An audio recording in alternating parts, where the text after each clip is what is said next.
ஆண்டவராகிய இயேசு கிறிஸ்து நாமத்தில் உங்கள் யாவருக்கும் அசெம்பிளி சகோதரர் திருச்சபை சார்பாய் வாழ்த்துக்களை தெரிவித்துக் கொள்கிறேன். இந்த எபிசோட்ல இந்த யூத்துக்கு ஒரு சில வார்த்தைகளை நான் பேச விரும்புகிறேன். ஆஃப்டர் 10, இரவு 10க்கு பின்பு அதை பேச விரும்புகிறேன். கோவிட் டைம்ல நிறைய நம்ம ஜூம் மீட்டிங்ஸ் தான் நடத்தணும். சண்டே சர்வீஸை கட் பண்ணி போட்டு நிறைய ஜூம் மீட்டிங்ஸ். அதில் நான் அந்த டைமில் ரெகுலராக எங்கள் சர்ச் யூத்துக்கு யூத் லீடர்ஷிப் டீமோட நாங்கள் பாஸ்டர்ஸ் அவரோட கனெக்ட் ஆகி ஜோம் பண்ணோம், பேசிட்டு இருந்தோம். அப்போ ஒரு தடவை இந்த ஆஃப்டர் 10 அப்படிங்கிறத நான் பேசினேன் ரொம்ப வருஷத்துக்கு முன்னாடி. அதை ஷார்ட்டாக உங்களுக்கு நான் சொல்ல விரும்புகிறேன். என்ன இன்னைக்கு பாருங்க, இந்த ஜென்ரேஷன் ஜென் அல்ஃபா மீடியாவுக்கு அடிக்ட் ஆன ஜென்ரேஷன். அதை அவங்க டீசெண்டாக டிஜிட்டல் இமிகிரன்ட்ஸ் அப்படின்னு சொல்லுவாங்க. சரி, டிஜிட்டல் நேட்டிவ்ஸ் அப்படின்னு சொல்லுவாங்க. அதுக்கு ப்ரீவியஸ் ஜென்ரேஷன்லாம் டிஜிட்டல் இமிகிரன்ட்ஸ். ஆனால் இந்த டிஜிட்டல் நேட்டிவ்ஸ் அப்படின்னு சொல்றது சரியான வார்த்தை, டெக்னிக்கலாக சவுண்டாக இருக்கலாம். பட் இந்த ஃபேக்ட் டிஜிட்டலி அடிக்டட் ஜென்ரேஷன். அதெல்லாம் பாருங்க, சாப்பிட்ற 2 நிமிஷம் தான் சாப்பிடுவான், ஒரு நாள் ஃபுல்லாக ஃபோனை பார்த்துட்டு இருப்போம். அது மைண்ட் அப்படியே அந்த ரீல்ஸ். நீங்கள் ரீசெண்டாக பேப்பர் வாசிங்களான்னு தெரியல, கொரியன் வெப் சீரிஸ். ஒன்றும் ஆபாசம், ஃபோனோகிராஃபி கிடையாது, ஆபாசம் கிடையாது. ஆனால் கொரியன் வெப் சீரிஸை பார்த்த 3 யங் கேர்ள்ஸ் ஒரே ஃபேமிலியில் ஒரு ஸ்டேஜில் சூசைட் பண்ணிட்டாங்க. ரீசெண்டாக நேற்று முந்தின பேப்பரில் வாசித்தேன். ஸோ அவங்க டேடி சொல்கிறாரு, அவங்க அந்த கொரியன் அந்த கல்ச்சரை எடுத்துகிட்டு வர ட்ரை பண்ணாங்க. நாங்கள் சில விஷயங்களை கடிந்தோம். 3 பேரும் 3 கேர்ள்ஸ் ஒரு டிஃப்ரெண்ட் ஸ்டேஜஸில் ஒரே ஃபேமிலி சூசைட். அப்போ இதுதான் நம்ம அடிக்ஷன் அப்படின்னு சொல்கிறோம். ஸோ அப்போ என்ன பண்ணோம், ஒரு பிரின்சிபிள் வைக்கணும். Phone you cannot avoid media, Insta, social network எதுவுமே நீங்கள் அவாய்ட் பண்ணுங்க நான் பண்ண முடியாது. But use it constructively. அதுக்கு என்ன பண்ணுவோம், ஆஃப்டர் 10. ஏன்னா ஆஃப்டர் 10னா இவங்க இந்த எல்லாமே இந்த ஜென்ரேஷன் எல்லாமே என்ன செய்யும், ஆக்டிவ் மோடுக்கு வரும். அதுதான் பிசாசு என்ன செய்யணும், பயன்படுத்தலாம். ஒரு சில பெர்ஸ்பெக்டிவ்ஸ் நான் சொல்லிடுறேன். ஃபர்ஸ்ட் பிப்ளிக்கல் பெர்ஸ்பெக்டிவ் சொல்ல விரும்புகிறேன். யோவான் 11:10 இருக்கு, ஒரு இரவிலே நடந்தால் அவன் இடறுகிறான். If anyone walks in the night he stumbles. அப்புறம் ராத்திரியில இடறல் இருக்கு. இதான் வசனம் சொல்லு. இன்னொன்னு பாருங்க, சங்கீதம் 91:5, இரவின் பயங்கரங்கள், இருளில் நடமாடும் கொள்ளை நோய்கள். You shall not be afraid of the terror by night. அப்போ நைட்ல டெரர் இருக்கு, இரவின் பயங்கரன்னு ஒன்று இருக்கு. இது வியாதி அப்படி மட்டும் கிடையாது. That will affect our mental aspect. மனசை பாதிக்கிற நிறைய இது என்ன செய்யும் இருக்கும். ஒரு டிபிடி டிரான்ஸ்லேஷன் அழகா இருக்கிறது, you will never worry about an attack of demonic forces. ராத்திரி வருகிற பிசாசனுடைய தாக்குதல். அப்ப பிசாசு சரீரத்தை தாக்குவான், மனசை தாக்குவான், ஸ்பிரிச்சுவல் லைஃபை தாக்குவான். அதனால இரவிலே தாக்குதல்கள் உண்டு. ஏசாயா 59:10 என்ன செய்யுங்க, அதுலயும் அப்படிதான் சொல்லப்படும். இடரலை குறித்து என்ன சொல்லப்பட்டிருக்கு. அப்ப நீங்க கேட்கலாம், பகல்லாம் பிசாசு தாக்க மாட்டானா பாஸ்டர்? பிசாசு எப்பனாலும் தாக்குவான், அவனுக்கு டைம்லாம் கிடையாது. அவனுடைய ஒர்க் 24/7. நம்மள மாதிரி டைம் வச்சு ஒர்க் பண்ற ஆள் கிடையாது, எப்பனாலும் தாக்குவான். பட் நைட்ல அவனுடைய கிரியை அதிகமாக என்ன செய்யும் இருக்கும். நம்முடைய மாம்சிகத்தை தூண்டி he will force us to gratify our fleshy nature. உன்னை பார்க்க வைக்கிறது, பேச வைக்கிறது. நீங்க இந்த சேட் பண்ற ஆட்கள்லாம் பாருங்க, தப்பா சேட் பண்ற ஆட்கள் இவங்க எல்லாமே நைட்டு தான் பண்ணுவாங்க. பகல் எல்லாம் பிஸியா இருப்பாங்க, ஒரு இடத்துல இருப்பாங்க. நைட்டு உட்காந்து சேட் பண்ணிட்டு இருப்பான், நைட்டு உட்காந்து வீடியோ கால்ஸ்ல வருவான், நைட்டு உட்காந்து அவன் தேவையில்லாத என்ன செஞ்சுட்டு இருப்பான், பார்த்துட்டு இருப்பான். இன்அப்ரோப்ரியேட் கண்டென்ட்டை நைட்டு தான் அனுப்புவோம். இதெல்லாம் இந்த மெஜாரிட்டி பகல்ல அனுப்பலன்னு சொல்லல, but majority events will take place in the night. So night நீங்க கவனமா இருங்க அப்படின்னு பைபிள் நமக்கு என்ன சொல்லுது. ஒண்ணு. ரெண்டாவது, இந்த சைக்கலாஜிக்கல் பெர்ஸ்பெக்டிவ். முதல்ல பிப்ளிக்கல் வேதாகமத்தின் கருத்து நான் சொன்னேன். ரெண்டாவது உளவியல் கருத்து சொல்றேன் பாருங்க. டாக்டர் சார்மேன் அப்படிங்கிற ஒரு பிசியாலஜிக்கல் சைக்காலஜிஸ்ட், அதாவது உடற்கூறு சார்ந்த உளவியல் நிபுணர், பிசியாலஜிக்கல் சைக்காலஜிஸ்ட். அவர் சொல்றாரு, அவர் bodies and brains evolved to relax and cool down after dark and to spring back into action in the morning. இது பேசிக் தான். அதாவது நைட்டு நம்முடைய பிரெயின், நம்ம பாடி எல்லாம் என்ன செய்யுது, கூல் ஆகுது. அப்படி அதாவது ரன்னிங் மோடை விட்டு கொஞ்சம் கூல் ஆகுது. ரன்னிங்ல தான் இருக்கும், அப்படி ஒரு அமைதி மோடுக்கு வருது. எதுக்கு? மார்னிங்கில் ஃப்ரெஷ்ஷாக பண்ணுறதுக்கு. இப்போ நீங்கள் நைட்டு ஃபுல்லாக ஒர்க் பண்ணீங்கன்னு வைங்க, மார்னிங் ஃப்ரெஷ்ஷாக இருக்குது. இப்போ நைட் டியூட்டி பார்க்குறது வேறு. நைட் டியூட்டி பார்க்குற ஆட்கள் என்ன பண்ணுறாங்க, காலையில் வந்து கண்டிப்பாக தூங்குவாங்க. வீட்டில் தூங்கலைன்னா ஒரு 2 நாள் தூங்க வேலை பார்த்தாங்கன்னா மென்டல் ஆயிடுவாங்க. ஸ்லீப் ரொம்ப அவசியம். ஸோ ஏதாவது ஒரு நேரத்தில் மாற்றிருப்பேன். ஸோ நான் டியூட்டியை பற்றி நான் பேசலை. இப்போ நைட்டு உட்காந்து மீடியாவை யூஸ் பண்ணுற, மீடியாவை ஒர்க்குக்காக யூஸ் பண்ணுற டீம் வேறு. எடிட்டிங் பண்ணுறது, ரெக்கார்டிங் பண்ணுறது, ஒரு பெரிய இண்டஸ்ட்ரியே நைட்டு தான் ஒர்க் பண்ணிட்டு இருக்கு. ஸோ நம்ம அதில் வாலிபர்கள் விசேஷமாக அதில் என்னதான் இருக்கணும், கவனமாக இருக்கணும். டாக்டர் வேலியா அப்படின்னு சொல்லக்கூடிய இன்னொரு சைக்காலஜிஸ்ட், அவங்க என்ன சொல்றாங்க அப்படின்னா, when you use media in the night, that will keep your mind psychologically engaged. நீ மீடியாவை ராத்திரி ரொம்ப யூஸ் பண்ண அது வந்து உளவியல் ரீதியாக உன் மைண்ட் என்கேஜ் ஆகிருக்கும். இங்கே ஒரு ரீல் தான் பார்த்துட்டு இருக்கலாம், பட் மைண்டு சைக்கலாஜிக்கலி என்கேஜ் ஆகும். என்ன ஆகும், even a quick check engages your brain and prolongs your sleep. ஒரு சின்ன டிங்னு சத்தம் வருது, எடுத்து பார்க்குறீங்க, செக் பண்ணணும்னு நினைக்கிறீங்க மீடியா ஃபோனை, அது கூட உங்களுக்கு தூக்கத்தை என்ன செய்யுது, கெடுக்குது. ஸோ அவர் என்ன தொடர்ந்து என்ன சொல்றாங்க, it affects your feelings and your relaxing experience. உணர்வை பாதிக்கு, நீங்கள் ரிலாக்ஸாக இருக்கிற அனுபவத்தை என்ன செய்யுது, பாதிக்குது. இன்னொரு இது சொல்றாங்க என்னன்னா, இந்த ப்ளூ லைட் வந்து ஃப்ரம் ஸ்கிரீன் சப்ரஸஸ் மெலட்டோனின். அந்த மீடியாலேருந்து வர்ற லைட்டு என்ன ஆகுது அப்படின்னா, மெலட்டோனின் அப்படின்னா ஒரு ஹார்மோன் வந்து அஃபெக்ட் பண்ணுது. மெலட்டோனிங்கிறது என்ன ஹார்மோன், அவருடைய ஸ்லீப் வேக் சைக்கிளை கண்ட்ரோல் பண்ற ஒரு ஹார்மோன். ஸோ நீங்க நைட்டு அப்படியே பண்ணிட்டு இன்சோமினியா, அதாவது தூக்கம் இல்லாமல் லெவலுக்கு போயிடும்.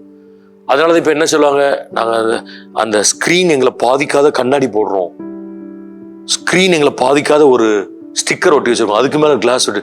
நீ என்னத்தை ஸ்டிக்கரை ஒட்டினாலும் என்ன கண்ணாடி போட்டாலும் பாதிக்கும். அந்த ரேஸ் வந்து கண்டிப்பாக என்ன செய்யும், அது பாதிக்கும். எவ்வளவு ரிசர்ச் வந்திருக்கு, நீங்களாம் படிங்க. ஃபோனை பக்கத்தில் வச்சுட்டு தூங்குறதுனால பிரெயின் எவ்வளவு அஃபெக்ட் ஆகுது, ஃபோனை கையிலே பிடிச்சிட்டு இருக்க ஆட்களுக்கு என்ன வருது, நர்வஸ் ப்ராப்ளம் வருது. ஸோ இதெல்லாம் சைக்கலாஜிக்கல் ரீசன். இன்னும் ஒன்று சொல்லிடுறேன் பாருங்க, டாக்டர் நிகல் பார்பர் அப்படின்னு சொல்லக்கூடிய ஒரு சைக்காலஜிஸ்ட் என்ன சொல்றாங்க, most sexual encounters occurs between 10 PM to 2 AM. ஏன்னா அவர் body and hormones will work effectively during this time for sex. அதாவது மற்ற நேரத்தில் இருக்கும், ஆனால் இந்த 10 to 2 வந்து நம்முடைய பாடி வந்து இந்த பாலியல் உணர்வுகள் சம்மந்தப்பட்ட நிறைய காரியங்களுக்கு ரொம்ப ஆக்டிவாக இருக்கும். ஸோ அதுதான் தூண்டும். மீடியாவில் அங்கே பார்க்குற ஒன்று ஸ்பார்க் மாதிரி வரும். That spark will create unnecessary issues. எப்போவுமே ஓவர் நைட்டில் ஒருத்தன் பெரிய பாவத்தில் வெல்றதில்லை, அது எல்லாமே ஒரு ப்ராசஸ். அந்த ப்ராசஸில் போயிட்டே இருக்கும்போது ஒரு ஸ்டேஜில் பிசாசு நம்ம என்ன செய்வோம், நம்ம எங்கே போகிறோன்னு தெரியாமல் கொண்டு போய் எடுத்து. So there are several psychological reasons tell us not to use media after 10. நீங்க கவனிங்க. ஸோ biblical reason சொல்லியிருக்கிறேன், psychological reasons என்ன சொல்லியிருக்கிறேன். இப்போ ஃபைனலாக ப்ராக்டிக்கல் ரீசன்ஸ் எல்லாத்தையும் சொல்லணும். இந்த ஆஃப்டர் 10 என்ன தான் பண்ணணும். முதல்ல நீங்கள் என்ன செய்யணும் அப்படின்னா, வழியே இல்லைன்னா யூஸ் பண்ணுங்க, otherwise you avoid using phone after 10. Unnecessary. நாங்களாம் பாஸ்டர்ஸ் 24/7 12 மணிக்கு ஒரு கால் வரும், ஓகே அது வேற. சில பேர் மெடிக்கல் ஃபீல்டில் இருப்பாங்க, ஆன் கால் இருக்கணும், அதெல்லாம் நான் சொல்லலை. உட்காந்து வெட்டியாக எதையாவது பார்க்கறது, செல்ஃபோன் நோண்டுறது, அதை தான் நான் சொல்கிறேன். So if there is no need, please don't use your phones after 10. ஒன்று. ரெண்டாவது, யோசேப்பு வாழ்க்கையில் பிரின்சிபல் ஜெனிசிஸ் 39 வாசிக்கிறோம். ஒரு வீட்டுக்கு அடிமையாக போகிறான், ஃபியூ இயர்ஸில் அந்த வீட்டோட ஜென்ரல் மேனேஜராக மாறுறான். ஒய்ஃப்ட்ட சொல்கிறான், நீ உன்னை தவிர அந்த வீட்டில் எல்லாத்தையும் எனக்கு கொடுத்துட்டா இருக்கிறான். ஒரு டிரான்ஸ்லேஷன் சொல்லுது, he became the general manager of the household.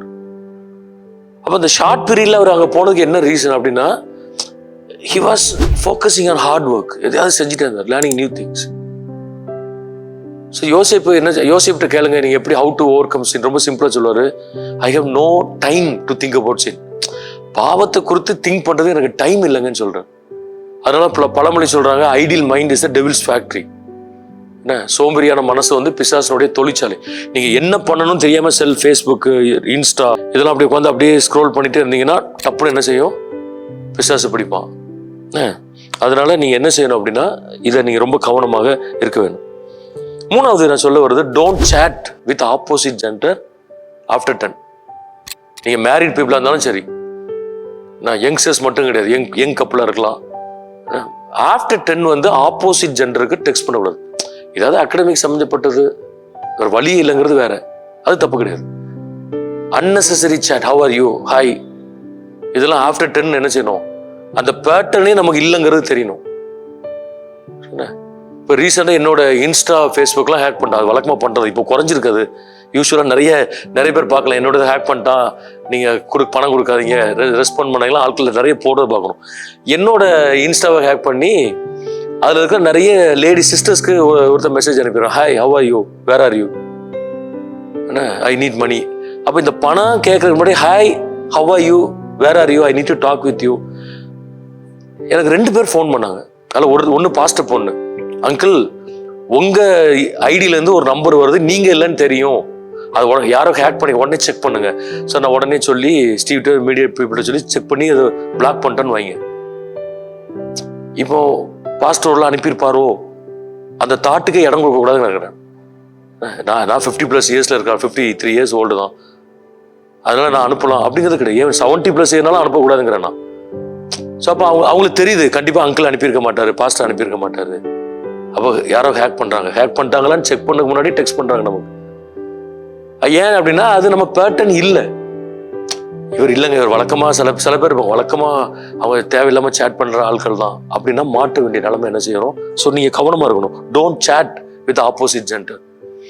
அதாவது கல்ச்சர், இதுதாங்க எங்கள் கல்ச்சர்.